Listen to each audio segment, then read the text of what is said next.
예, 이제 마지막 시간입니다.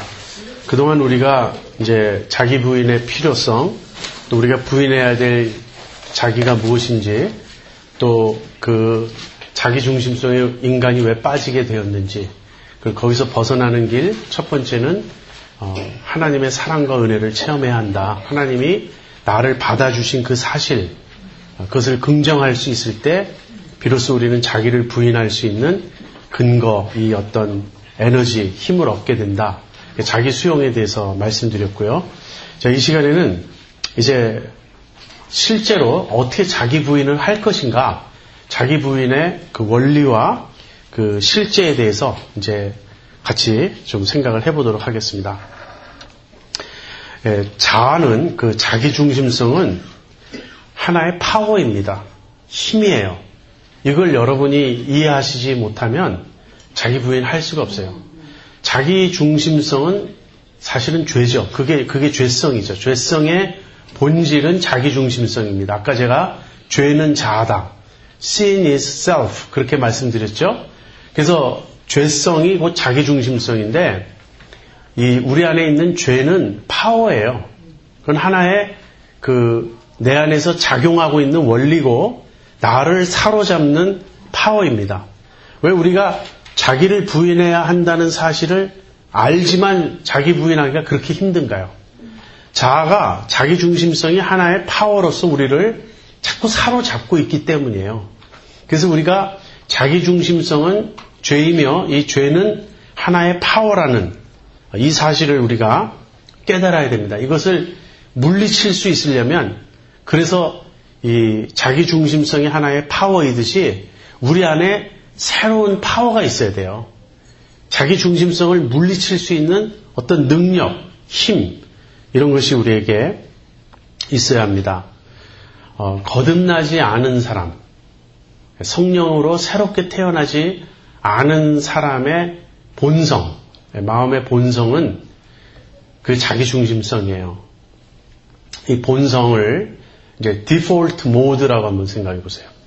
우리 마음이 가만 내버려두면 자연적으로 처하는 마음 상태, 그게 디폴트 모드죠. 디폴트라는 게 그런 말이죠.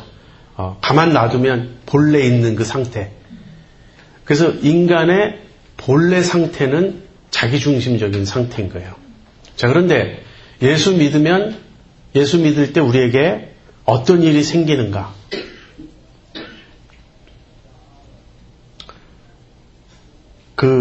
우리 안에 성령님이 오시죠. 그리고 거듭날 때 하나님께서 우리의 마음을 새롭게 하세요. 우리에게 new heart, new spirit, 새로운 마음과 새로운 영을 주세요. 그래서 믿는 우리들은 본성이 바뀌는 것입니다. 이 본성이 바뀐 체험이 반드시 있어야 돼요. 본성이 바뀐 체험을 하는 것을 거듭난다고 사실 말하는 거예요. 성령으로 태어난다고 말할 수도 있고요. 그래서 거듭난 사람의 디폴트 모드는 무엇입니까? 그것은 성령의 지배를 받는 거예요. 그래서 자기 중심성을 거부하고 이젠 주님의 뜻대로 살고 싶다는 순종하고 싶은 마음이 예수 믿는 사람들의 디폴트 모드입니다. 자, 그런데 문제는 뭐죠? 우리 자신을 살펴보면 예수 믿는 우리도 똑같이 본성이 자기중심적인 것 같다고 느껴지는 거예요. 디폴트 모드가 우리도 가만 내버려두면 자기중심적이 되는 것 같다. 그래서 계속해서 기도하고 말씀 묵상하고 믿음으로 살려고 애를 써야, 노력을 해야 나를 사로잡고자 하는 이 자기중심성을 내가 물리치고 내 안에 이렇게 주님의 지배를 받는 그러한 마음을 가질 수 있는 것 같다. 이것이 이제 우리의 많은 사람의 체험입니다. 많은 사람의 고백이에요. 그러나 곰곰이 생각해 보면요, 우리 안에 남아있어요. 그 죄성이 남아있고 육신이 남아있고, 그래서 우리 안에 여전히 자기 중심성이 남아있습니다. 우리가 성령 충만하지 않으면 예수 믿어도 예수 믿지 않은 사람과 정말 하나도 차이가 없이 느껴져요. 왜냐하면 우리의 본성 자체가, 디폴트 모드 자체가 여전히 자기중심적인 것처럼 되니까. 그런데 그럼에도 불구하고 참으로 거듭난 사람, 참으로 예수 믿고 성령께서 그 안에 거하시는 사람의 본성은 자기중심성이 아닙니다. 자기중심성이 아니고 성령의 지배를 받는 그 마음이 예수 믿는 사람의 본성이에요. 어떻게 그것을 압니까? 더 이상 마음 놓고 자기중심적으로 살 수가 없다는 거예요. 자기중심적으로 행해요. 우리도 이기적이고, 우리도 시기하고, 우리도 교만하고, 우리도 끊임없이 남과 나를 비교하고 그런 모습이 우리에게 남아 있습니다. 그런데 그때마다 우리가 어떻게 느끼죠? 이게 옳지 않다는 사실을 우리가 아는 거예요. 이거는 이래선 안 된다는 사실을 우리가 아는 거예요. 우리가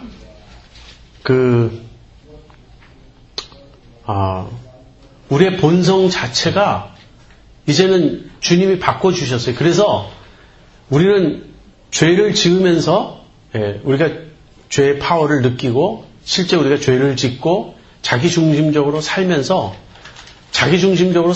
어떻게 사냐면 내가 원치 않는 일을 한다는 의식이 늘 우리 마음에 있어요.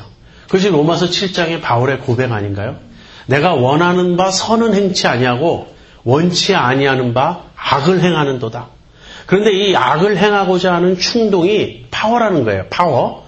그래서 그 악을 행하고자 하는 충동이 죄의 법이 나를 사로잡는다고 표현합니다. 사로잡아요. 내가 그냥 자유롭게 이렇게 할 수도 있고 안 할 수도 있는 게 아니라 원치 아니하는 그것을 하도록 나를 자꾸 사로잡아요. 그래서 우리가 자꾸 이기적이 되고 자기중심적이 되고 자기로서 행하고자 하는 그 파워를 느껴요. 근데 그 파워를 느끼면서도 우리 깊은 곳에 그것을 거부하고 이것은 아닌데, 이 그리스도인은 죄를 지을 때 본성에 거슬려서 죄를 짓는다는 사실을 여러분 아셔야 돼요. 그래서 자기중심성에서 해방되는 길은 1차적으로 자기중심성이라는 것은 하나의 파워이기 때문에 새로운 파워가 우리 안에서 작동하지 않으면 안 되고, 이 새로운 파워는 예수 믿을 때 우리에게 주어지는 성령님, 또 새로운 마음, 새로운 본성, 이런 것이라는 겁니다. 우리가 신앙생활할 때 제일 먼저 해야 될 일은 무엇이냐면, C.S. 루이스가 이제 순전한 기독교에서 그런 글을 씁니다. 매일 아침 눈 뜰 때 지난 밤 자는 동안 또다시 나의 그 natural self가, 나의 자연적 자아가, 그게 자기중심성이죠. 나를 사로잡고 나를 덮쳐오는 거예요. 그래서 매일 아침 눈 뜰 때 우리가 다시 한번 주님께 우리의 시선을 고정시키고 다시 한번, 그게 이제 큐티인데, 마음을 정돈하고 주님의 말씀에 귀를 기울이고 내 마음 중심에 다시금 주님을 왕으로 모시고, 이런 훈련을 해서 아침부터 시작해야 될 제일 첫 번째 일이 뭐냐면 자기를 부인하는, 자기 중심성을 물리치는 그 마음 상태를 회복해야 한다는 거예요. 그래서 이 그리스도인은 슈퍼내추럴하게 사는 사람들입니다. 내추럴하게 사는 게 아니에요. 내추럴한 것을, 다시 말하면 내 안에 있는 이 자기 중심성을 슈퍼내추럴한 파워로, 성령의 능력, 믿음, 내 안에 역사하는 은혜, 이런 마음으로 물리치고 살아야 하는 것이에요. 파바로티라고 여러분 다 아시죠? 세계적인 테너. 파바로티가 이런 말을 했습니다. 테너 보이스는 not natural voice. 자연적 음성이 아니라는 거예요. 여러분, 자연적 음성으로는요, 아무리 고음을 높이 내도 어느 정도 올라가고 못 올라가요. 그 다음에 찢어지는 소리가 나죠. 그래서 테너 보이스는 내추럴 보이스가 아니고 트레인드 보이스다. 그 말 했어요. 발성을 연습하고, 그래서 이 발성법에 의해서 소리를 내게 되면 맨 위에 저기 막 C도 올라가고 막 F도 올라가고 그렇게 되는 거 아닙니까? 한 옥타브 위에, 저 위에. 그러니까 보통 사람은 아무리 내추럴 보이스로 내도 올라갈 수가 없어요. 그래서 테너 보이스는 트레인드 보이스다. 이 말 했거든요. 저는 이게 그리스도인의 삶을 보여주는 또 다른 비유가 될 수 있다고 생각해요. 그리스도인의 삶은 내추럴 라이프가 아니에요.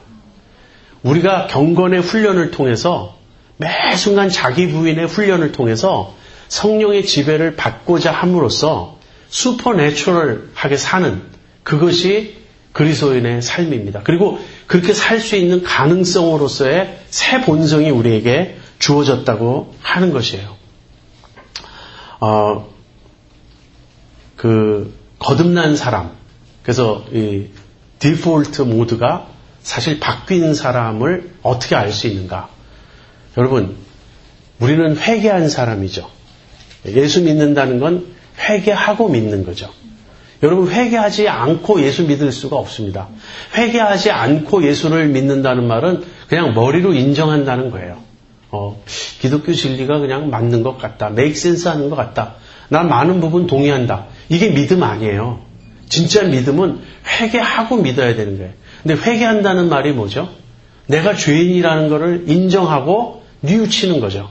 근데 아까 제가 말씀드렸죠. 내가 죄인이라는 것은 어디서 가장 드러나죠? 자기 중심적인 그 성향이 죄라는 거예요. 자기 중심성을 죄로 보지 못하면 죄를 모릅니다. 그만하면 내가 양심적으로 살았고, 그만하면 도덕적으로 살았고, 그만하면 남을 배려할 줄 알고, 상식선에서 소위 말하는 이 세상의 모랄리티, 그 도덕과 윤리의 기준에 비추어서 산다면 뭐 그렇게 잘못했는가? 사실은 그만하면 나는 양심적이고, 그만하면 나는 깨끗하고, 그만하면 나는 교양 있게 살아온 그런 훌륭한 편에 속하는 인격자 같은 사람이 아닌가? 우리가 이렇게 생각할 수 있어요. 크리스찬들은 근데 그렇게 생각하지 않아요. 크리스찬들은 자기를 정말 이렇게 고백하는 거예요. 나는 죽어 마땅한 죄인이라고. 나는 정말 지옥에 떨어져야 마땅한 죄인이라고. 이것은 자학적인 표현일까요? 이것은 병적인 자의식일까요? 비그리스도인들은 그리스도인들을 그렇게 볼 수도 있어요. 근데 우리가 그렇게 자학적이고 자기 비하하는 사람이 아니죠. 크리스찬들은 사실 밝습니다. 크리스찬들은 자기에 대해서 사실 그렇게 염려하지 않아요. 입으로는 분명히 하나님 앞에서 죄인이라고 고백하고, 입으로는 정말 애통하고, 그러니까 입으로가 아니라 마음으로 한편으로는 애통하고 죄에 대해서 회개하는데, 그 결과 정신분열증을 일으키고 너무나 이렇게 비참하게 살고 그러지 않아요. 죄를 회개하고 애통하는 사람의 마음에 기쁨이 있고요. 그럼으로써 정말 건강하고 밝게 살 수 있는 그 역설적인 그런 모습을 보이는 거예요. 우리가 깨어졌다는 말은 뭐죠? 우리가 깨어졌다는 말은 자기 죄를 깨달았다는 말이에요. 내가 죄인임을 알게 되었다는 말이에요. 내 자아가 죄임을 알게 되었다는 말이에요. 그래서 항상 그 점을 놓지 않고 있습니다. 우리가 교만하다가도, 자기를 주장하는 자세를 취하다가도 어느 순간 딱 주님 앞에 우리가 우리 자신을 돌아보면 우리는 언제나 무릎 꿇고 주여 저는 죄인입니다. 우리는 그 말을 해요. 근본적으로 깨어져 있는 거예요. 여러분, 자기 부인을 다른 말로 하면 브로큰네스입니다. 깨어져야 돼요. 뭐가 깨어져야 되죠? 자기 중심성이 깨어져야 돼요. 그런데 회개를 통해서 근본적으로 우리가 깨어졌어요. 그래서 우리의 예수 믿는 사람의 가장 바탕이 되는 본성, 그 디폴트 모드는 뭐냐면 브로큰 되어 있는 거고요. 회개하는 거고, 그 다음에 자기가 죄임을 인정하고 있는 것입니다. 그럼에도 불구하고 여전히 우리 안에 죄성이 남아있고 육신이 역사해서 우리를 자꾸 사로잡기 때문에 그런 모든 걸 인정하고 알면서도 우리는 자꾸 어떻게 되냐면 이기적이 되기도 하고 교만해지기도 하고 그렇게 마음에 이렇게 자기중심적인 그런 마음을 품게 되기도 하는 거예요. 그래서 이 싸움이 계속 이어지고 있다고요. 자기중심적인 상태로 계속 있어서는 안 된다는 그런 어떤 빨간 불이 우리 마음속에 계속 깜빡깜빡 켜지고 있어요. 여러분, 불평을 말하잖아요. 근데 불평을 말하고 나서 항상 우리가 마음이 괴롭잖아요. 불평하고 나서 불평하면 안 되는데 우리가 그거 느끼잖아요.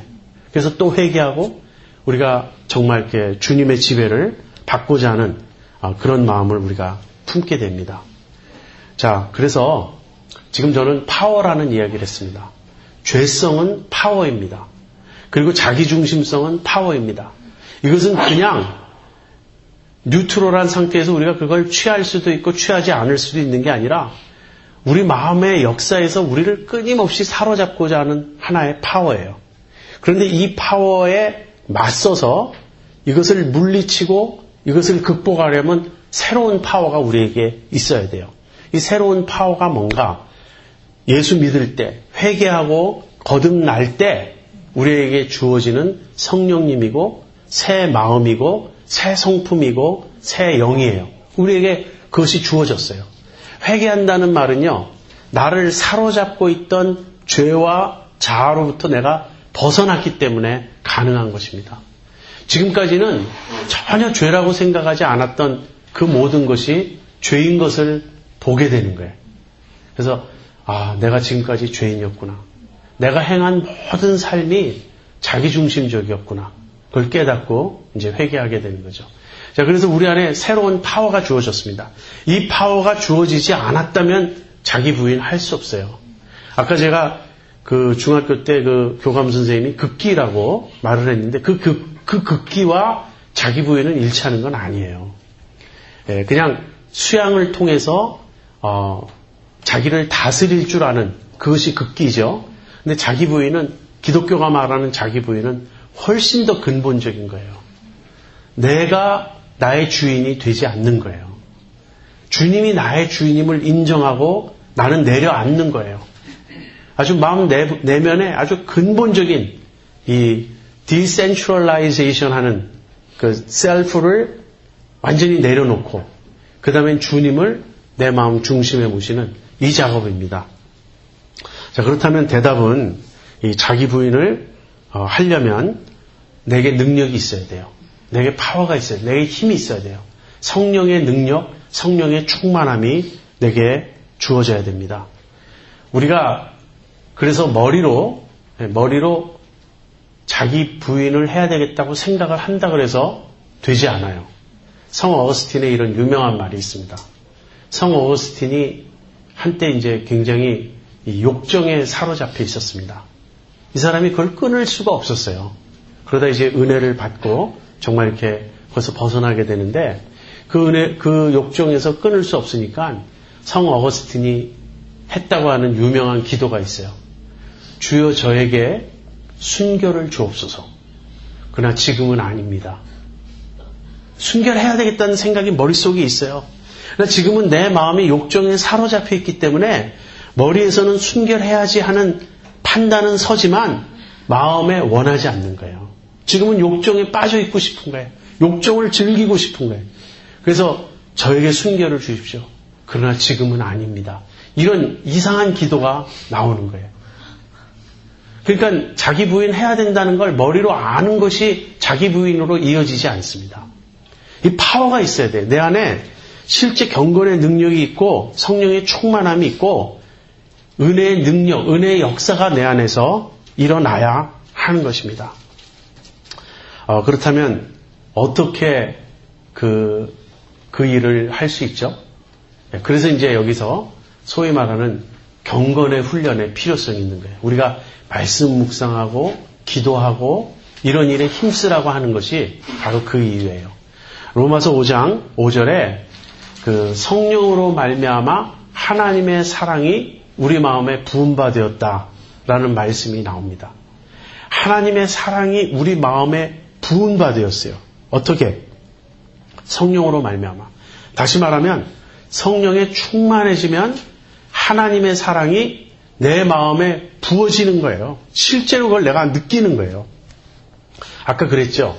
자기 부인을 할 수 있으려면, 자아에서 벗어날 수 있으려면 채움을 받아야 된다고. 하나님의 사랑과 은혜로 채움받고 하나님이 나를 용납해 주시고 받아주신, 그래서 하나님이 나의 모든 인격적 필요를 완벽하게 채워주시는 걸 내가 체험해야 된다고. 하나님으로 만족할 수 있고 하나님이 나의 모든 것을 해결해 주시는 걸 내가 믿게 되니까 마음에서부터 모든 그런 자기중심적인 욕망이나 어떤 그런 충동이 벗어나는 거예요. 거기서 벗어지는 거예요.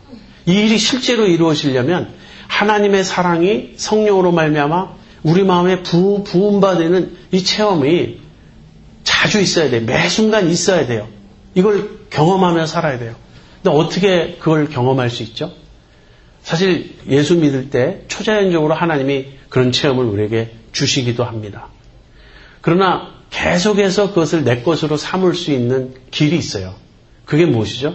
그게 믿음이에요. 믿음으로 하나님의 사랑을 계속 붙잡는 거예요. 근데 그걸 어떻게 믿음으로 붙잡는가?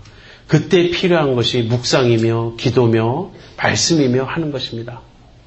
여러분, 말씀 묵상을 깊게 하면 그 말씀을 묵상하는 중에 어떤 변화가 일어나냐면 내 생각의 변화가 일어나요. 내 관점의 변화가 일어나요. 내 의식의 변화가 일어나요.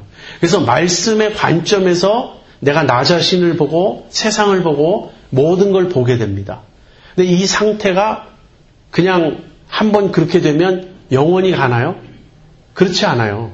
그 상태가 되었다가도 또 사람들을 만나고 이 세상에서 살아가다 보면 세상적 관점, 사람들의 관점, 세상적 가치관이 나를 흔듭니다. 사실 나는 예를 들어서 잘 살고 못 사는 문제에 대해서 사실 마음이 상당히 편안해요. 왜냐하면 주님이 나를 책임져 주시는 거 알기 때문에 내가 뭐 아파트에서 살아도 그걸로 인해서 아무런 그런 것도 없고 그렇습니다. 그런데 만약에 이제 친구들을 만나거나 어떤 그룹에 갔는데 거기서는 전부 말하는 가치관이나 모든 게 얼마나 잘 사느냐, 얼마나 돈을 버느냐, 얼마나 화려하게 사느냐 거기에 초점을 맞춰져 있어요. 자, 그렇다고 생각해 보세요. 그러면 내가 늘 말씀으로 믿음으로 내 관점이 이렇게 올바로 서 있고 그러면 전혀 흔들리지 않습니다. 그런데 말씀 묵상을 계속하고 믿음 안에 깨어있지 않으면 점점 그 사람들의 영향을 받게 돼요. 그래서 나중엔 좀 부끄러워지게 됩니다. 내가 못 산다는 사실을 좀 숨기고 싶어져요. 그게 지금 초기 현상이에요. 그러다 점점 가게 되면 불만을 품게 됩니다. 도대체 예수 믿는다고 하면서 나는 왜 이리 지지리도 못 사나 이런 생각을 하게 돼요. 결국은 내가 세상의 가치관에 흔들리고 그 가치관을 내가 갖게 되는 거예요.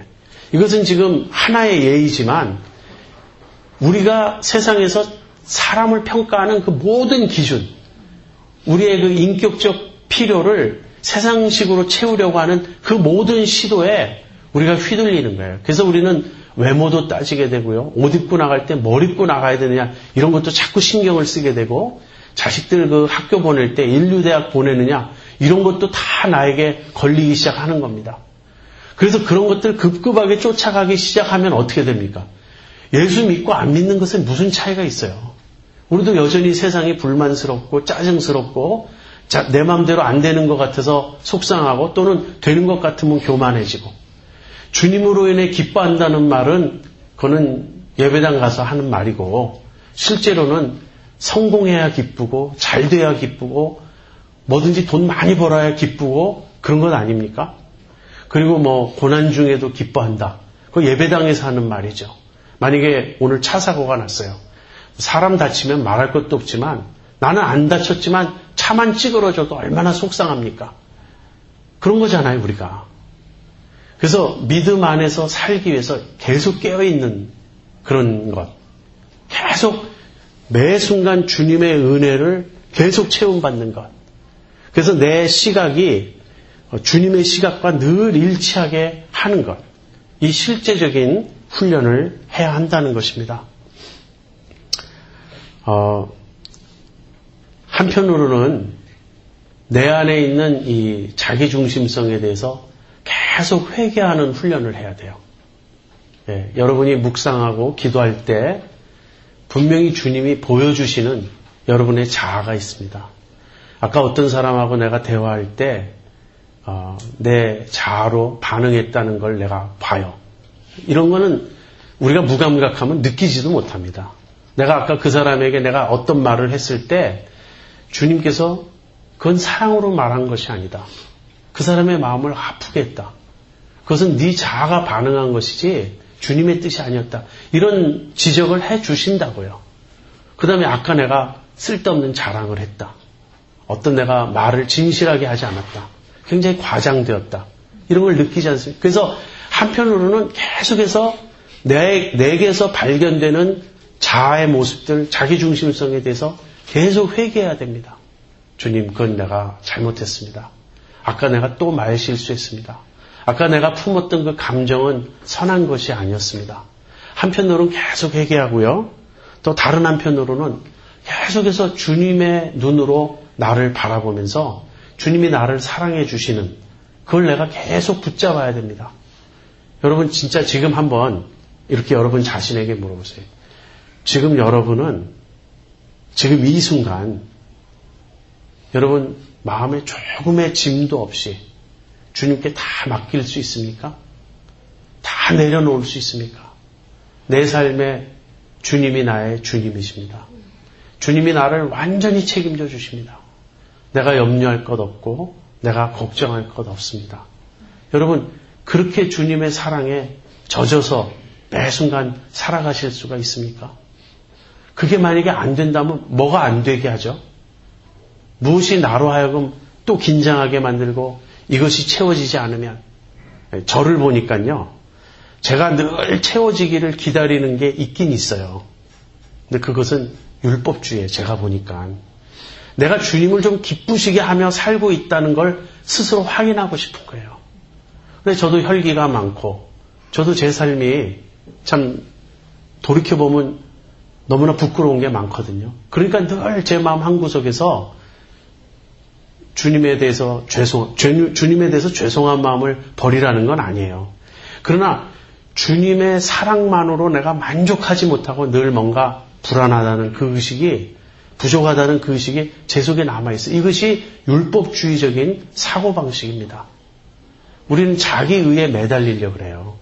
내가 정말 주님의 뜻대로 잘 살고 있는가? 이런 것에 늘 우리가 매달리는데 주님의 뜻에 합당하게 살고 싶은 마음은 선한 것이지만 그것은 언제나 감사에서 비롯돼야 됩니다.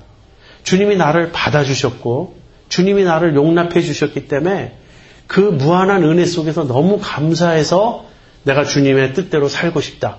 이렇게 나오는 게 은혜의 삶이고 믿음의 삶이고 이게 복음적인 삶이지 내가 주님의 뜻대로 살지 않으면 주님이 나를 뾰족한 눈으로 보실 것이고 그렇기 때문에 뭔가 지금 주님과 나 사이의 관계는 걸끄러울 것 같고 이런 사고방식. 그러니까 내가 주님의 마음에 흡족하게 주님의 마음에 들게 내가 제대로 사는 날이 별로 없잖아요. 그러니까 예수 믿는다고 하면서 내 마음도 늘 우울하고 늘 눌려있고 늘 괴롭고 힘들고 그렇습니다. 목회자들은 목회를 잘하느냐 못하느냐 그런 거 가지고 또 마음이 초조해지고 나는 왜 이렇게 무능력한가 또는 나는 왜 이렇게 주님 앞에서 게으르고 불충성스러운가 이런 고민을 또 늘 하게 되고 그런 고민을 하지 말라는 게 아닙니다.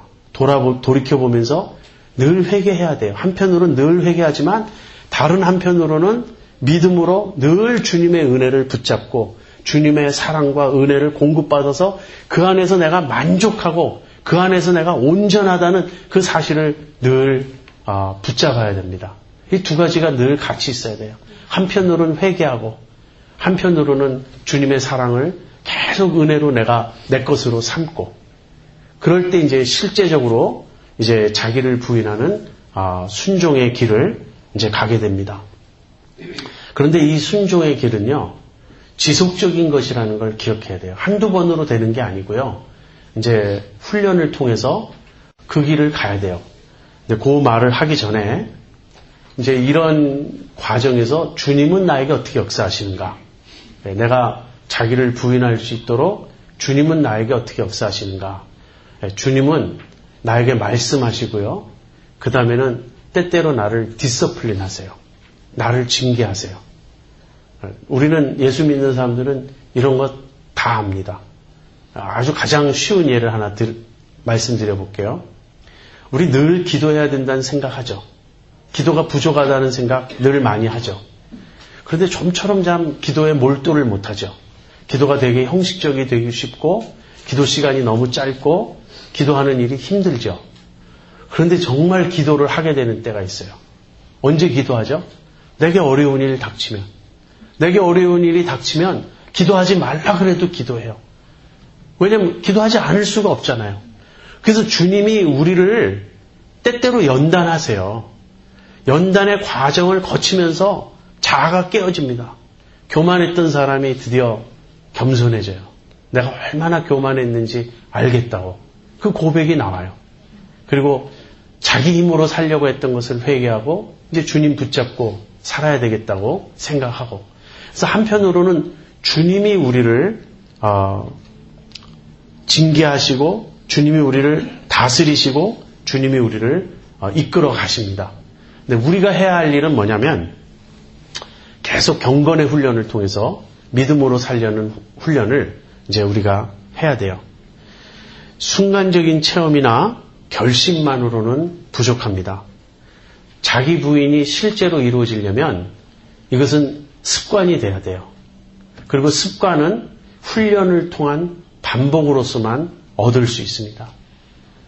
그래서 매일매일 자기 부인을 해야 돼요. 날마다 자기 십자가를 져야 하는 것입니다. 여러분 그리스도인의 삶을 여러분이 결심한다고 사실 수 있을 것이라고 생각한다면 여러분 아직 모르시는 거예요. 결심해도 안 돼요. 왜?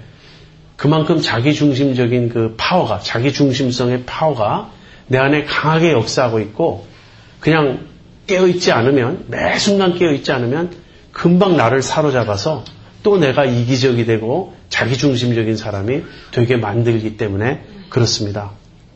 그래서 매일 매 순간 자기 부인하는 훈련을 해야 돼요. 자, 어떻게 할 것인가 보세요. 매 순간 우리는 어떤 선택을 합니다. 매 순간 인격적인 선택을 해요. 그 선택은 우리의 인격에 영향을 미칩니다. 그러니까 한번 남을 자꾸 비판하고 험담하는 이제 그 말을 한번 그런 언어 생활을 한번 생각해 보죠. 분명히 우리는 남에 대해서 비판하고 남을 험담하는 말은 하지 않아야 된다는 걸 알고 있어요. 근데 그 말을 자꾸 이제 유혹에 넘어가서 하게 됩니다. 누군가에 대한 말을 다른 사람에게 하고 싶어져요. 그래서 합니다. 그렇게 한 번 하면요. 두 번째는 더 쉬워져요. 또 하게 되고 또 하게 되고. 그렇게 해서 계속 그 남의 말을 하게 되면 남의 말 하는 것이 나에게 뭐가 되죠? 습관이 돼요. 남의 말 하는 것이 습관이 되면 그 습관이 내 인격에 영향을 끼쳐요. 그래서 내 속에 있는 성향이 그런 성향으로 자꾸 바뀌어가요. 나중에는 어떻게 됩니까?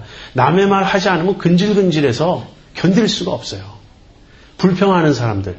불평도 또 하나의 습관이 돼요. 처음에는 우리가 주님 뜻대로 살아야 되겠다. 은혜 받고 마음을 잘 다잡았을 때 처음에는 내 입에서 부정적인 말 한마디, 불평 한마디가 나아가도 내가 이러면 안 되지. 긴장합니다. 그러나 계속해서 불평을 말하다 보면 이제는 불평이 내 언어의 습관이 되어버려요. 근데 말하고 마음이 따를 수가 없죠.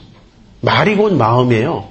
그러니까 불평을 계속 말하다 보면 내 마음이 불평으로 자꾸 가득 찬다고요.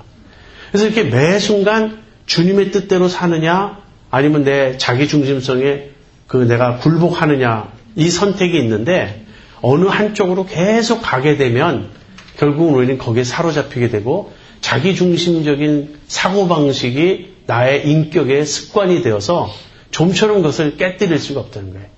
이것이 우리들의 문제입니다. 우리들이 지금까지 살아오면서 우리는 여러 모습으로 우리 자신을 훈련해 왔어요. 나는 훈련한 적이 없는데요. 그렇게 생각하실지 모르지만 늘 내가 반복하는 그 일이 나의 훈련이에요. 그래서 나는 지금 형성되어 있어요. 여러분 우리들은 형성되어 있습니다. 우리들은 formed 되어 있어요. 어떤 형태로. 내 성격, 내 성향, 내 성품 이것이 이미 형성되어 있어요. 이것이 믿음으로 잘 훈련돼서 매일 주님과 동행하면서 경건의 훈련을 통해서 경건하게 형성된 사람이 있고요. 아니면 계속해서 불평하고 남을 험담하고 짜증내고 그러면서 자기중심적으로 이렇게 형성되는 그런 수가 있어요. 특별히 그렇게 한평생을 살아서 우리가 이제 나이가 많아지면 정말 그걸 바꾸기 힘들어요. 이미 우리들은 지금 여기 계신 분들 대부분은 많은 시간이 형성된 사람들이에요. 우리가 일생 그렇게 살아왔어요. 전부 나쁘다는 뜻만은 아니에요. 어떻게 살아왔든지 일생 내가 살아온 삶으로 내가 형성되어 있다는 거예요. 이 형성된 것을 고치려면 굉장히 힘이 듭니다. 그래서 제가 지금 여러분에게 두 가지를 말씀드렸어요. 자기중심성을 실제로 극복하려면 어떻게 해야 되는가? 하나는 파워라는 이야기를 했습니다. 내가 자기중심성을 극복하고 물리칠 수 있는 실제적인 파워를 얻어야 돼요. 다음 두 번째는 습관의 이야기를 했습니다. 훈련의 이야기를 했어요. 이것이 매번 반복될 때 비로소 자기를 점점 부인하게 되고 자기중심성에서 벗어나게 된다는 거예요. 자, 이제 실제 구체적인 제가 예를 들어서 설명하겠습니다. 자, 여러분 이 몇 가지 점으로 여러분 자신을 앞으로 점검해 볼 수 있기를 바랍니다. 어떻게 자기 부인을 할 것인가? 제일 중요한 영역은요, 마음이에요. 내 하트를 살펴보는 것입니다. 내 하트가 지금 하나님 앞에서 자기중심적인 마음인가, 성령의 지배를 받고 있는 마음인가, 이 내 하트를 살펴보십시오. 이것은 가장 근본적인 차원이며 동기의 차원입니다. 이것은 heart라는 말은 또 의지라는 말로 생각할 수 있어요. 내가 내 가장 깊은 곳에서 내가 무엇을 취할 것인가 하는 어떤 동기, 왜 그렇게 할 것인가 하는 동기와 그 다음에 어떻게 할 것인가 하는 그런 구체적인 그 선택, 그런 의지, 이런 것과 관련되어 있어요. 중심의 진실을 우리가 추구해야 됩니다. 하나님 앞에서 내 마음을 되돌아보면서 내가 정말 하나님 앞에 진실하기를 원합니다. 이제 이 마음의 그 점검이 필요해요. 여러분, 우리가 진실하지 못하면 자기 부인은 불가능합니다. 내 마음이 진실해야 돼요. 내 마음이 부패해 있으면 우린 자기 부인 할 수가 없습니다. 왜? 부패한 마음 상태에서는 하나도 문제가 되지 않아요. 그러나 내 마음이 진실해지고 깨끗해지면 그 깨끗한 마음에 내 속에서 역사하는 자기중심적인 여러 성향이 확실하게 드러나요. 이게 잘못이구나, 이게 잘못이구나, 이런 걸 보게 됩니다. 그래서 자기 마음을 들여다볼 줄 알아야 돼요. 자기 마음의 중심이 지금 어떤 상태에 있는지를 분별할 줄 알아야 됩니다. 그런데 진실을 향한 첫 걸음은 무엇이냐면요, 내가 진실하지 않다는 것을 깨닫는 거예요. 예레미야 17장 9절에 이 말씀이 있습니다. 만물보다 심히 거짓되고 부패한 것은 사람의 마음이라. 사람의 마음이 거짓되고 부패했다고 성경은 말해요. 그래서 나는 내 마음에 속으면 안 돼요. 모든 게 내가 내볼 때 정직해 보이고 내가 올바로 보이지만 주님 앞에 서야 됩니다. 주님 앞에 서서 내 마음 중심의 상태가 어떤지 주님 앞에서 들여다봐야 돼요. 그랬을 때 주님이 원하시는 바를 보게 됩니다. 시편 51편 6절과 10절 제가 읽어드리겠습니다. 중심의 진실함을 주께서 원하시오니 내 속의 지혜를 알게 하시리이다. 하나님이여 내 속에 정한 마음을 창조하시고 내 안에 정직한 영을 새롭게 하소서. 내 속에 정한 마음을 창조하시고 내 속에 정직한 영을 새롭게 하소서. 중심의 진실을 주께서 원하시오니. 자, 그래서 그 마음의 중심의 진실을 추구하면서요, 숨은 동기를 살펴보세요. 나는 이 일을 왜 하는가? 나는 어떤 일을 왜 하는가? 내가 정말 하나님을 사랑해서 하는가? 내가 정말 이웃을 사랑해서 하는가? 아니면 이 일을 함으로써 나도 모르게 나를 지금 추구하고 있는 것은 아닌가? 그렇게 들여다볼 때 우리의 동기가 그릇된 경우가 많이 있습니다. 그래서 그걸 숨은 동기라 그래요. 숨은 동기를 점검하십시오. 여러분 안에 마음의 깊은 곳에 동기를 점검하십시오.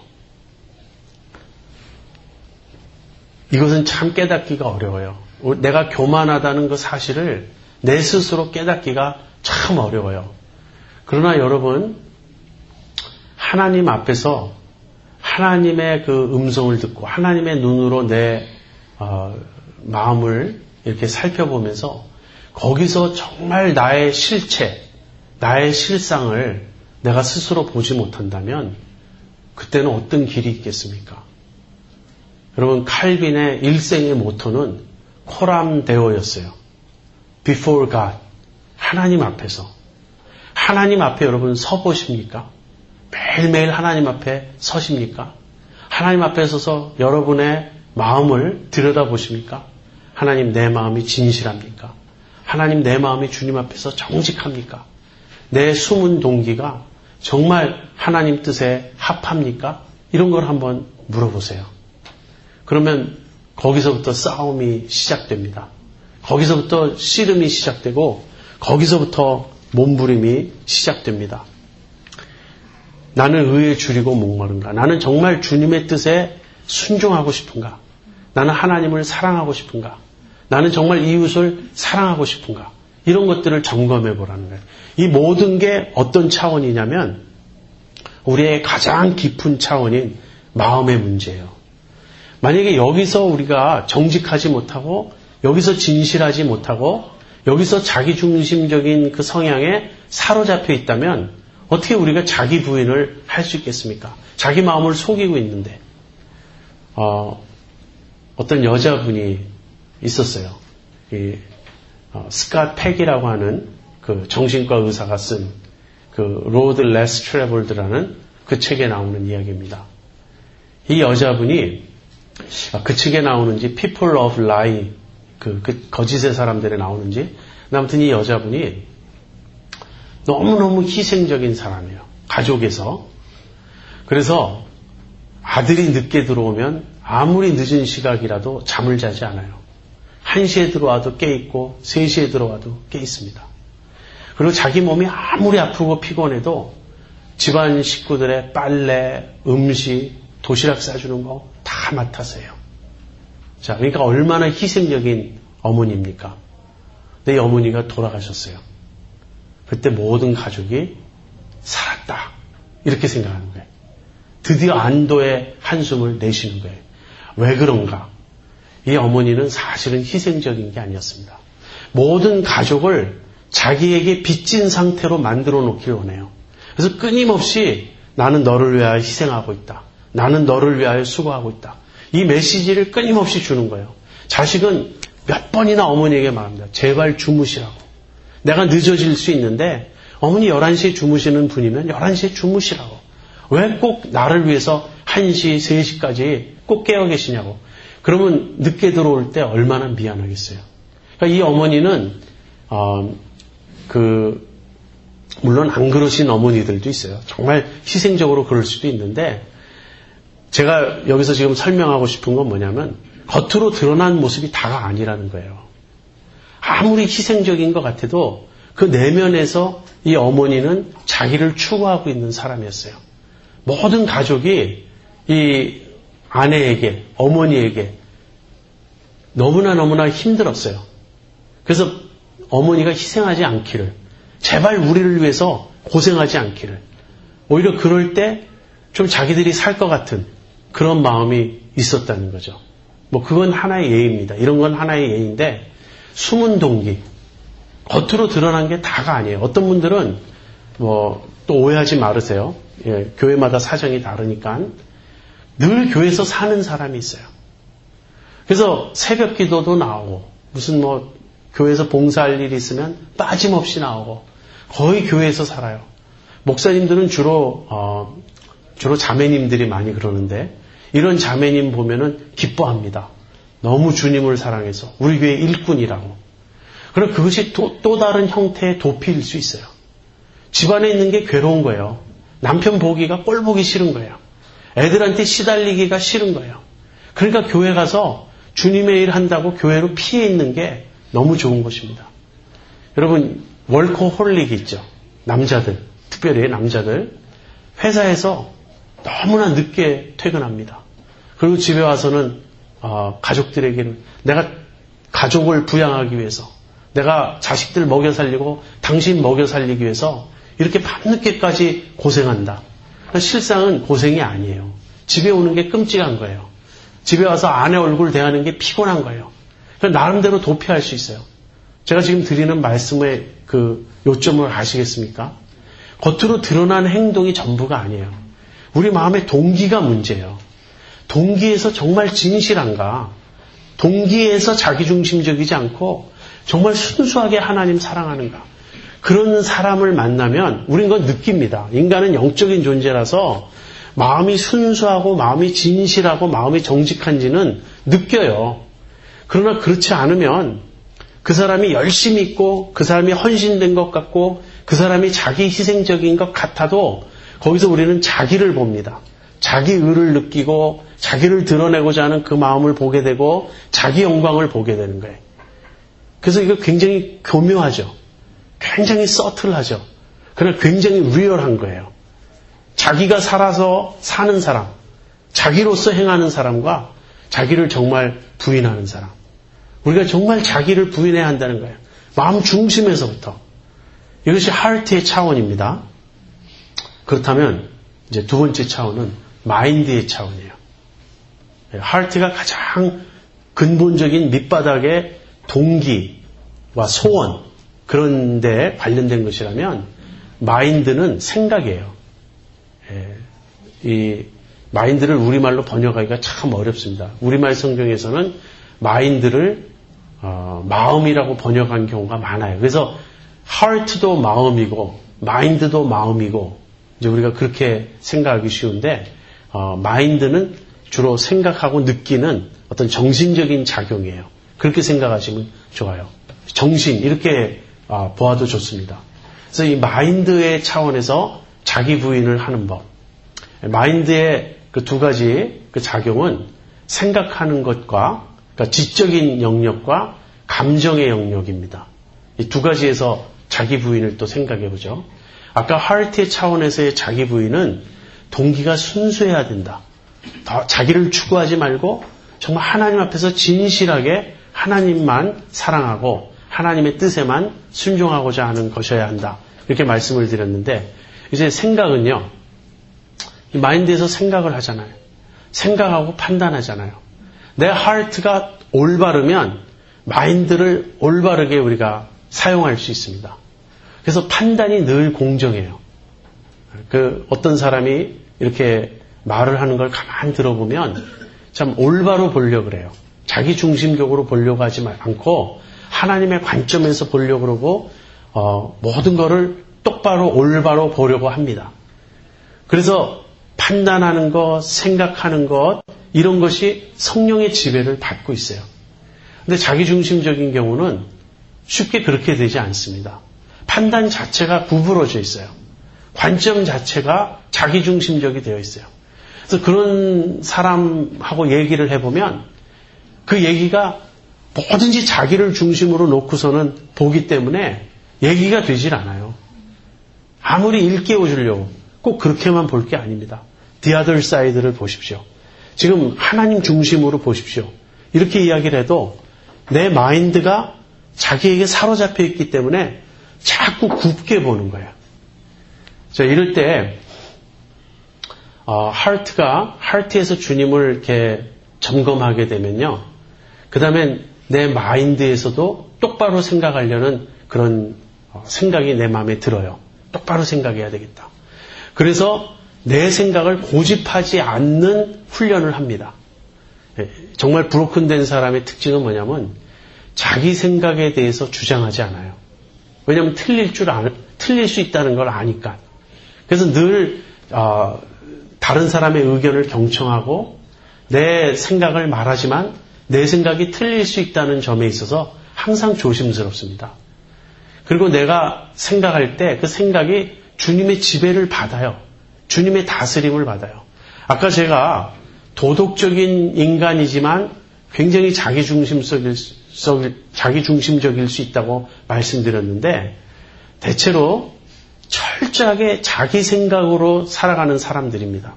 그런 사람들이. 그러니까 자기 판단이 너무 옳기 때문에 자기 판단이 옳다는 전제하에서 동의가 되는 일에 있어서는 양보할 수도 있고 동의가 되는 일에 있어서는 양심적이고 비이기적이고 그렇게 행동할 수 있어요. 그러나 한번 더 근본적인 차원에서 내 생각 자체, 내 판단 자체가 틀릴 수도 있다는 이 사실을 알아야 돼요. 그러니까 우리가 브로큰된 사람은요, 생각에 있어서도 유연합니다. 겸손합니다. 그래서 늘 주님, 내가 어떻게 생각해야 옳습니까? 주님의 뜻을 가르쳐 주십시오. 주님의 판단을 저에게 가르쳐 주십시오. 이렇게 기도하게 되는 거예요. 또 감정도 생각해 보죠. 아까 감정에 대해서도 제가 여러분에게 말씀드렸습니다. 내 감정이야말로 내 마음의 상태, 내 하트의 상태를 가장 잘 직접적으로 보여주는 게 감정이에요. 내가 왜 기뻐하는가? 내가 왜 기분 나빠하는가?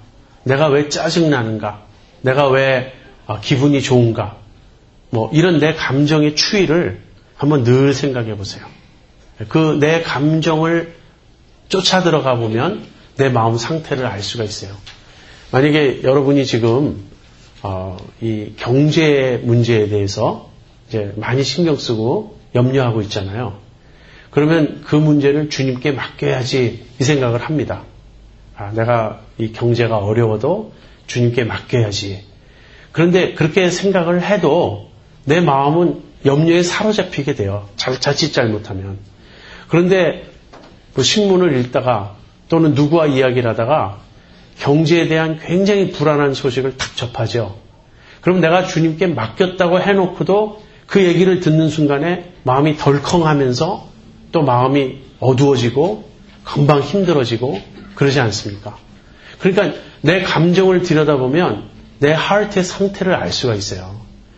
그래서 내 감정이 자기중심적인 감정인가 이거를 항상 생각해 보아서 그 주님의 다스리심을 받는 감정이 되도록 감정적 차원에서의 자기 부인이 필요한 것입니다. 이런 것들이 가장 적나라하게 드러나는 영역, 즉 내 생각과 내 감정이 가장 적나라하게 드러나는 영역이 있어요. 그건 뭐냐면 우리의 말이에요. 우리의 혀예요. 자기 부인의 훈련이 가장 적나라하게 이루어지는 곳이 내 혀입니다. 우리가 혀의 사용을 보면 내가 내 혀를 어떻게 사용하는가를 보면 지금 내가 주님의 지배를 받고 있는지 자기중심적인 그런 성향의 지배를 받고 있는지를 알 수 있어요. 혀가 어떻게 작용하나 한번 보세요. 첫째, 말을 계속 많이 하는 사람 있죠. 다변인 사람이 있습니다. 말이 너무 많아요. 근데 말이 너무 많은 게 물론 말이 좀 많은 사람이 있고 적은 사람이 있지만 절제를 못하는 거예요. 그래서 절제를 못한 상태에서 계속 내가 말을 하고 있다는 것은 그건 내 자아의 상태를 지금 보여주는 거예요. 말은 일방적이지 않습니다. 남의 말을 잘 들을 줄 알고 말 한마디 한마디를 내뱉을 때 신경 써서 말을 해야 돼요. 물론 이것이 훈련이 많이 되면 내 언어가 순화되고 진실해지고 참 말의 실수가 많이 적어집니다. 이것이 얼마나 힘든지 야고보가 온갖 것은 다 길들지만 혀를 길들일 사람은 없다고. 혀는 그렇게 악한 것이라고 지적할 만큼 힘든 일이에요. 그래서 우선 말이 많고 말을 절제하지 못하는 수가 있습니다. 그 다음에는 우리 말이 참 진실하기가 힘들어요. 물론 노골적인 거짓말을 하는 경우도 있습니다. 근데 크리스찬들은 대체로 그렇게까지는 잘 안 가는 것 같아요. 입만 열면 거짓말하는 사람들이 있어요. 사실 사기치고 그런 사람들이 이렇게 좀 몇 번 경험해보고 나면 나 이제 그 사람 말 절대로 안 믿어. 주변 사람들이 이러죠. 콩으로 매주를 쓴다 그래도 안 믿. 콩입니까? 파칩니까? 매주 쓰는 건 콩으로 쓰는 거죠. 그러니까 콩으로 매주 쓴다는 말은 진실인데도 안 믿겠다. 막 그렇게 되죠. 사람들이. 근데 우리가 그 정도는 아닌데 우리의 말은 과장을 잘합니다. 실제보다 부풀려서 말하길 잘하고요. 그 다음에는 왜곡을 해요. 왜곡. 약간 비트는 겁니다. 여러분 그 10계명에 그 제9계명이 거짓 증거하지 말라. 그러죠. 물론 1차적인 컨텍스트는 법정입니다. 법정에서 거짓 증거하는 걸 하나님이 제일 미워하세요. 근데 그거를 나를 통해서 이제 내가 어떤 다른 사람을 이제 이야기할 때 나를 통해서 왜곡된 이미지가 전달되죠. 그럼 그거 거짓 증거한 것이에요. 무슨 말인지 아시겠습니까? 내가 A라는 사람에 대한 말을 B라는 사람에게 전합니다. 그러니까 누가 나한테 A는 어떤 사람이냐 이렇게 물어요. 근데 내가 A라는 사람에 대해서 그 B한테 말을 할 때 그 A를 가장 공정하게 전달하고 A에 대해서 말하지 않고 내 감정이 거기 섞여 들어가가지고 A에 대해서 부정적으로 말하거나 A의 실상을 약간 비틀듯이 말할 수 있다는 거예요. 그런 일이 많이 일어나죠. 그러니까 우리가 남의 말 하지 말아야 되는 이유가 거기에 있어요. 다른 사람이 나에 대해서 그런 말 했다는 걸 이렇게 듣게 되면 너무나 우리는 상처를 받습니다. 그럼 우리는 금방 변명하고자 해요. 내가 언제 그랬냐. 그 사람 나에 대해서 그렇게 말한 거 그건 정말 사실이 아니다. 그런데 문구만 놓고 따져보면 그렇게 틀린 말은 아니에요. 그렇지만 different image, 아주 wrong image를 전달할 수 있다는 거예요. 그래서 그런 것이 왜곡입니다. 우리는 변명하고 왜곡하고 그래요. 그런가 하면 은폐가 있어요. 정말 진실하게 꼭 말해야 될 말을 안 하는 것입니다. 여러분 말을 안 하는 것도 커뮤니케이션이라는 걸 알아야 돼요. 내가 해야 될 말을 해야지 그 말을 안 함으로써 그것도 wrong impression을 주고 wrong 그 judgment를 하게 만든다면 그것도 역시 진실하지 않은 거예요.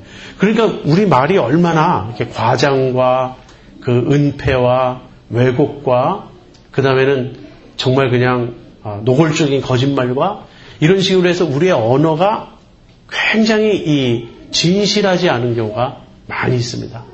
그래서 내가 말할 때마다 내 말을 자꾸 내가 검토해야 돼요. 오늘 하루를 지나면서 오늘 나는 말을 어떻게 했는가. 그 다음에 자기 자랑하는 말을 우리는 수도 없이 합니다. 안 하듯이 해요. 지나가듯이 해요. 그러나 나에 대해서는 끊임없이 좋은 이미지를 주고 싶어서 자꾸 나에 대해서는 선전합니다. 그런가 하면 자꾸 남에 대해서 부정적으로 말해요. 염려해 주는 척하면서도 또 부정적으로 말하게 돼요. 제가 왜 이 말씀을 드리냐면 혀가 내 속에 있는 자기 중심성을 가장 잘 보여주는 겉으로 드러나는 모습이에요. 그러니까 내 혀의 사용을 가만히 들여다보고 있으면 내가 자기 중심적인지 아니면 자기를 부인하고자 하는지 우리가 알 수 있다는 것입니다. 그래서 이 마인드, 내가 생각하고 내가 판단하고 내가 느끼고 또 내가 말하고 하는 이런 마인드의 작용이 성령의 충만함을 받아야 돼요. 여기서 자기를 부인하고 진실해야 돼요. 아까 그 하트의 작용에 있어서는 동기, 소원, 어떤 가장 중심적인 마음의 어떤 성향에 대해서 말씀드렸다면 이 하트가 실제 작용하는 그 영역은 드러나는 영역은 마인드예요. 내 마인드를 보면 내 하트를 알 수가 있어요. 근데 거꾸로도 가능하죠. 내 하트가 삐뚤어진 걸 어떻게 알죠? 내 마인드를 들여다보면 알 수 있어요. 그러니까 내가 내 마음이 정말 올곧고 진실하고 주님 앞에서 겸손하고 순수한가. 그런데 내 이 마인드를 보면 그렇지 않다는 걸 알죠? 그러면 마인드를 똑바로 쓰려고 노력하면 하트에 영향을 줍니다. 그래서 하트가 마인드에 영향을 주고요. 거꾸로 마인드에서 훈련을 잘함으로써 하트를 바로잡고자 하는 이 노력도 가능해요. 여러분이 지금 하트니 마인드니 이런 식의 표현을 평소에 쓰지 않고 있다가 저한테 듣고 있기 때문에 생소하고 낯설 수 있다고 저는 생각합니다. 그러나 제가 말씀드린 건 인격의 작용을 말하는 거예요. 내가 자기중심적이 되어 있기 때문에 내가 평소에 생각하고 말하고 느끼고 소원하고 원하고 결정하고 하는 이런 내면에서 일어나고 있는 이런 인격적인 현상들이 구체적으로 자기 중심성에서 벗어나야지 이것이 자기 부인을 하는 것이다. 이런 것들 전체는 내버려 둔 채 단순히 하나, 이기적이어서는 안 된다. 이것이 자기 부인이 아니에요. 또는 무슨 아까 처음에 제가 말씀드린 대로 고행주의, 금욕주의 뭐 그런 걸 가면서 내가 자기 부인을 하고 있다. 주님이 말씀하시는 그런 게 아니에요. 주님은 정말 우리가 우리 자아를, 우리 자기를 부인하기를 원하십니다. 그것은 죄성의 본질, 죄성의 중심인 이 자기 중심성을 벗어버리기를 원하시는 거예요. 그 다음에 하나의 영역이 또 있습니다. 지금 제가 heart를 말씀드렸고요. mind를 말씀드렸어요. heart는 마음이고 mind는 정신입니다. 그럼 세 번째는 뭔가? 몸이에요. 우리의 몸의 영역에서 자기 부인을 해야 합니다. 몸이 훈련되지 않으면 우리의 정신은 무력해집니다. 정신에서는 끊임없이 그런 생각을 하죠. 주님 뜻대로 살아야지. 내가 이렇게 해야지 저렇게 해야지. 그런데 몸이 말을 듣지 않아요. 정신에서는 수없이 기도해야지라는 사인을 보냈어요. 그런데 새벽에 몸이 일어나질 않는 거예요. 몸이 협조를 안 해주는 거예요. 너무 피곤해서 새벽이 되면 내가 몸을 계속 쳐서 복종시키는 훈련과 습관이 돼 있는 사람은 더 자고 싶다는 생각이 들어도 그걸 이기고 일어납니다. 그러나 항상 거기에 지는 습관이 돼 있는 사람은요, 여전히 지는 거죠. 얼람 해놨는데 얼람 해도 소용이 없어요. 끄고 또 자니까. 그래서 몸을 훈련하는 일이 실제로 필요해요. 몸이 훈련되지 않으면 마인드가 무력해지고요. 그래서 마인드가 아무리 뭐 결심하고 판단하고 내 마인드에서 이렇게 저렇게 하겠다고 생각을 해도 그것이 번번이 실패하면 하트가 무뎌지게 됩니다. 결국 우리는 습관의 노예가 되고 죄에 사로잡히고 육적인 삶을 그냥 계속 살아가게 되는 거예요. 그래서 계속 우리가 우리를 쳐서 훈련해야 합니다. 그 사도 바울은 이런 말을 했어요. 내가 내 몸을 쳐 복종하게 하면, 내가 내 몸을 쳐 복종하게 하면 내가 남에게 전파한 후에 자기가 도리어 버림이 될까 두려워함이라. 내가 내 몸을 쳐서 복종하게 해야 된다는 말입니다. 그렇다면 어떻게 몸을 쳐서 복종할 것인가? 절제하라는 말이에요. 몸의 본능적 욕구 자체가 잘못된 것은 아닙니다. 몸의 본능적 욕구를 거부하는 것은 금욕주의, 고행주의예요. 그것은 성경적이 아니라고 제가 말씀드렸습니다. 필요하면 금식하셔도 됩니다. 그러나 금식하는 것이 더 영적이다. 이런 사고방식은 옳지 않아요. 그래서 뭘 맛있게 잘 먹는 거를 죄악시할 필요 없습니다. 주님이 우리가 맛있게 잘 먹는 걸 기뻐하실까요? 아니면 깨작깨작거리면서 그런 걸 기뻐하실까요? 맛있게 잘 먹는 걸 기뻐하시죠. 그런데 이제 그걸 절제하지 못하면 어떻게 되죠? 식도락에 빠지는 거예요. 밤낮 뭘 맛있게 먹을까 그 생각만 하고 있어요. 사실 그런 사람들 있죠. 뭐 냉면은 어디가 잘하고 뭔 어디가 잘, 이거 훤하게 깨고 있어서 오늘은 뭐 먹으러 갈까 이 생각하는 사람들. 그거는 몸의 욕구를 절제하지 못하는 거죠. 한쪽으로는 자꾸 몸을 학대하려고 그러는 사람이 있고요. 다른 한쪽으로는 몸의 쾌락에 아주 사로잡히는 사람이 있어요. 이런 게 아니라는 거예요. 우리가 이제 피곤할 때 옆에 사람이 그러죠. 좀 쉬라고, 좀 자라고. 여러분, 자기가 자기 몸을 쉬게 하고 자게 할 줄 알아야 됩니다. 자꾸 몸을 이렇게 돌보지 않아서 피곤한데도 막 또 하고 그러면 그건 보기 좋은 일이 아니에요. 그러니까 그 또다시 이쪽으로 금욕주의적 이쪽으로 가지 마세요. 그런데 네 말이 맞아. 난 좀 더 자야 돼. 그러면서 계속 자려고 하는 사람. 과다 수면. 한 6시간, 7시간 보통 자죠. 뭐 피곤하면 8시간 자도 되는데 매일 8시간, 9시간은 기본이고 10시간도 자야 되고 이러는 사람. 그래서 수면에 취해 사는 사람들. 이것 역시 아니죠. 지금 제가 좀 극단적인 예를 들고 있습니다. 그러나 내가 내 몸을 컨트롤하는 사람인가? 아니면 내 몸에게 컨트롤 당하는 사람인가? 조금만 배고프면 못 참는 사람이 있어요. 이제 이건 좀 바이올로지컬리 사람이 다른 것 같아요. 저는 배고픔을 굉장히 잘 참는 그게 있어요. 그러니까 굶어도 그렇게 짜증이 나지 않아요. 물론 배가 고픈데 그걸 인내할 수 있어요. 근데 제 아내는 그걸 못해요. 제 아내는 막 손이 떨리고 막 그냥 몸에 이상이 와요. 그래서 이제 여행을 같이 하다가 제 아내가 아까부터 배고프다 그러는데 제대로 된 식당이 나오려면 좀 더 가야 된다. 지금 여기서 지금 뭐 맥도날드나 먹지 말고 저녁은 좀 제대로 먹자. 그리고 제가 간 적이 있습니다. 근데 그때 알았어요. 그러면 안 되겠다. 배고프다는 말하면 그냥 들어가서 맥도날드에 들어가서 먹어야 되겠다는 걸 제가 깨달았어요. 이렇게 바이올로지컬리 사람마다 좀 차이가 있을 수는 있습니다. 그러나 몸의 욕구를 절제할 줄 아는 거. 그래서 몸을 다스리는 사람이 있고요. 몸의 지배를 받는 사람이 있어요. 아까 혀도 마찬가지예요. 혀를 다스리는 사람이 있고 혀의 지배를 받는 사람이 있어요. 뭔가 말하고 싶은 그 마음. 그래서 얼굴만 봐도 알죠. 어떤 비밀을 알았어요. 이 비밀은 가급적이면 안전하는 게 좋은 비밀이에요. 근데 이거 말하고 싶어서 견딜 수가 없어요. 그래서 나중엔 그러죠. 너만 알아야 돼. 그러면서 이 사람은 너만 알아야 되는 그 너가 한 10명도 넘어요. 다 돌아가면서 다 얘기한 거예요. 근데 이 사람이 의도적으로 했는가? 의도가 아니에요. 혀의 지배를 바꾸니 말하고 싶은 그 욕망을 컨트롤 못하는 거예요.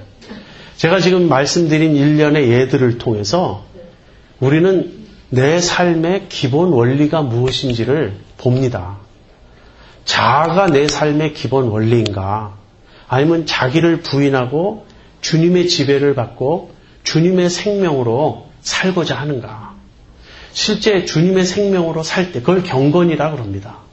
경건은 내 뜻대로, 내 생각대로, 내 마음대로 살지 않고요. 자기를 부인하고 하나님의 말씀대로, 하나님의 뜻대로, 하나님의 영으로 그렇게 사는 것이 훈련된 모습이에요.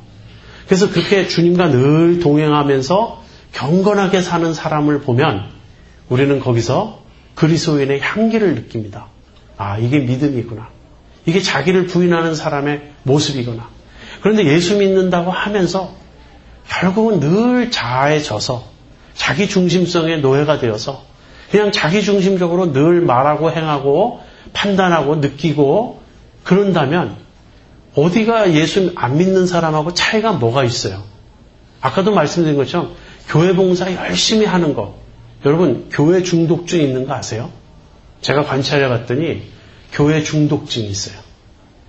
교회 안 가면 못 견디는 그런 마음이 있어요. 신앙생활에서 교회가 굉장히 중요하지만 교회 중독증은 참 해로운 것입니다. 여러분 설교 중독증도 있는 거 아세요? 늘 설교를 들어야 돼요. 그런데 말씀대로 살고 믿음으로 사는 것이 살기 위해서 말씀을 듣는 게 아니라 설교를 늘 들어야만 되는 거예요. 설교 중독증, 이 교회 중독증, 그 다음에 기도 중독증도 있을 수 있어요. 뭐죠? 기도를 안 하면 늘 불안해서 항상 그냥 무슨 일이 있을 때 기도만 해야 되는 거예요. D.L. 무디가 시카고에서 불이 났을 때 이제 막 불을 끄기 위해서 이제 물통을 나르고 있습니다. 옆에 어떤 사람이 그랬어요. 선생님, 우리 지금 기도해야 되지 않습니까? 그랬더니 무디가 대답하는 나 지금 기도하고 있다고. 기도하면서 계속 물을 전해서 불을 끄고 있는 거예요. 여러분 우리가 기도를 왜 하죠? 주님 뜻대로 살기 위해서요. 여러분 우리가 왜 설교를 듣죠? 주님 뜻대로 살기 위해서요. 왜 교회에 열심히 나가죠? 주님 뜻대로 살기 위해서요. 그래서 우리 마음 중심에 주님이 다스리시면 이 모든 일이 유익이 되고 조화를 이루고 아름다워집니다. 그러나 내 자아가 나를 사로잡고 있는 상태에서 형태가 종교적이라 그래서 그것이 성경 읽는 일, 설교 듣는 일, 기도하는 일, 교회 가는 일, 이런 형태, 외적인 형태가 종교적이라 그래서 그것이 주님 뜻이 아니라는 거예요. 그런 사람들은 종교적인 사람이지 영적인 사람이 아닙니다. 거기서는 그리스도인의 향기가 나타나지 않습니다. 그냥 옆에서 볼 때 율법주의 같이 느껴지기도 하고요. 여전히 자아가 느껴집니다. 아까 숨은 동기 말씀드렸는데 내 동기가 자기 영광을 구하나, 사람들의 인정을 받고 싶어하나, 나를 드러내고 싶어하나, 나를 추구하는 건 아닌가, 이걸 늘 살피세요. 나는 정말 의에 줄이고 목마른가, 주님 뜻대로 살고 싶은가, 주님을 사랑하고 싶은가, 주님께 영광을 돌리고 싶은가. 이 하트의 차원에서 내 마음의 숨은 동기, 내 마음의 소원, 내 마음의 진실함, 이걸 늘 점검해야 돼요. 그리고 내 마인드, 정신에 있어서 나는 올바로 판단하고 올바로 보고 올바로 생각하는가. 내 감정은 순화되어 있는가. 주님 뜻대로 나는 느끼고 주님 뜻대로 나는 감정이 움직이는가. 내 몸, 내 혀, 내 삶의 전반에 걸쳐서 우리 자신을 점검하시기 바랍니다. 이제 제 오늘의 강의를 마치려고 하는데요. 제가 바라는 것은 여러분이 제 강의를 듣고 굉장히 자기 부인이란 복잡하고 어려운 것이구나 이렇게 생각하지 않는 것이에요. 사실 그런 게 아니에요. 제 의도는 전혀 그런 게 아니고 자아의 문제는 매우 실제적인 문제고 우리가 매일 살아가면서 부딪히는 문제고 이 문제를 바로 해결하지 못하는 한 참된 신앙생활, 바른 신앙생활은 없다는 거, 그걸 여러분이 꼭 기억하시기를 바랍니다. 자기 부인은 그 자체가 목적이 아닙니다. 결국은 사랑을 위한 거예요. 하나님을 사랑하고 이웃을 사랑하기 위한 것입니다. 그래서 자기중심적인, 한 가지 또 예를 들 수 있네요. 기도할 때 중보기도, 다른 사람을 위한 기도의 양이 점점 늘어나면 내가 자기중심성에서 조금씩 벗어나는 거예요. 근데 기도할 때 자꾸 나와 내 가족과 내 교회와 이렇게 나를 중심으로 벗어나지 못한다면 그건 내가 자기중심적인 그런 데서 벗어나지 못하고 있는 것입니다. 그래서 자기를 부인하라는 말은요, 그 자체가 목적이 아니고 어디로 나아가라는 말이냐면 사랑하라는 말이에요. 이제 하나님을 사랑하고 이웃을 사랑하라. 그래서 이제 마지막 결론을 하나 말씀드리겠습니다. 내가 정말 하나님을 사랑하는지 나는 어떻게 아는가? 대답은요, 만족하는 거예요. 감사하는 거예요. 지금 내 형편, 내 모든 것에 주님의 뜻이 있음을 인정하고 기뻐하고 만족하고 감사하는 것입니다. 매 순간 순간마다 종종마다 이 질문을 던져보세요. 나는 지금 하나님만으로 만족하고 기뻐하는가? 나는 하나님만으로 감사한가? 그걸로 충분한가? 나는 부족합니다. 그러나 내 구원에 내가 보탤 수 있는 것은 아무것도 없어요. 하나님의 은혜는 완전합니다. 내가 잘한다고 더 사랑하지도 않고 못한다고 덜 사랑하지도 않아요. 그 하나님의 완전한 사랑을 믿고 그 하나님만으로 만족하고 하나님만으로 기뻐하는가? 이것을 점검해 보시고요. 두 번째, 이웃사랑에 있어서는 나는 내 이웃이 나보다 정말 잘 되기를 바라는가? 한번 그 관점에서 한번 살펴보세요. 내 이웃이 나보다 정말 잘 되기를 바라는가? 그 마음이 있다면 그건 내가 자기를 부인한 거예요. 이웃을 정말 사랑하는 거예요.